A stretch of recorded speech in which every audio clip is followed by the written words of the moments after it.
ML Sports Take, brought to you by Rosie's Corner. That's where I am right now. Stop by for pizza, wings, hot and cold subs, and more. And of course, gift cards available for any and all occasions. Don't forget to try the Meatball Bomber, the awesome Gold Fever wings, the garlic parm wings, and more here at Rosie's Corner, a proud ML Sports Platter sponsor. One thing that's really going to be interesting is Caitlin Clark at the next level. We know she's finesse, shoots the bomb threes. She's doing it all inside, outside. She can pass it. She can rebound it.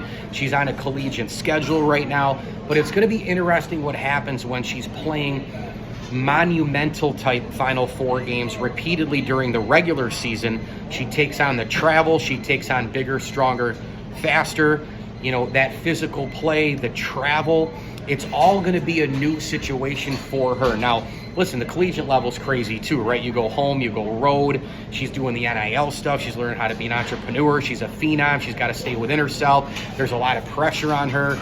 Probably, I don't even remember a player with more pressure on her in the history of college basketball to perform. She's playing in front of record crowds, sold out stadiums in arenas. She's playing in front of the biggest crowd of all time watching her on television in terms of 12.3 million people with that game against LSU, which really had a national championship feel to it, or at least a national semifinal feel to it, not an Elite Eight feel to it. And yet, you know, they played that game and we still have the Final Four to go, right? So, but I'm very intrigued to see how it's going to be at the next level. Will she thrive? Will it take her a little bit of time? Can she sustain it? She's obviously an unbelievable basketball player. She's not as big or tall and as physical of a basketball player. So she's going to have to kind of learn how to take the bumps and bruises. She's going to have to learn how to take the travel. She's going to have to learn how to deal with all of that stuff at the next level in the WNBA, which will be incredibly challenging and certainly a storyline to watch for. She does have another year of eligibility left, which is incredible to think about if she were to come back to Iowa. I mean, she's already a multimillionaire at this point between the State Farm advertisement, the NIL stuff, and all that. If she came back after a Final Four berth, at the very minimum, I mean, what happens if Iowa wins the whole thing and she came back? Next year would be out of control for sure. But if she wins the whole thing, there's zero reason to come back. The only thing that's left for her to accomplish at this particular point is to win the national championship. She's pretty much delivered on all levels. She's exceeded the hype. She's exceeded the expectation. She's set records for crowds, attendance, viewership, all that stuff. She's an NIL sort of pioneer to a certain extent. She's handled the pressure. She's grown the Iowa brand. She's grown the women's basketball circuit. She's done everything and anything minus a championship, which she can still win. So look, if she were, and frankly, if she were to lose the national semifinal game, you might also say that there's not a lot left as well. Right now, it's probably just the national championship thing that's left for her. Some may say it's you know, one way or the other. Some might say that it's accomplished all the way right now. Some may say it's accomplished if she wins the title. I don't know. Make your own judge of it. Make your own opinion. But I'm here to tell you that, man, I'm just very intrigued to see what she's going to do at the next level because of that jump into physicality. I mean, you think about some of the players that go, and I hate the NBA, everybody knows that, but I mean, look, it's an 82-game schedule with the travel and the physicality and all that sort of thing, even though they don't play defense, and really they play games when they want, right? With the load management stuff, that league is absolute trash.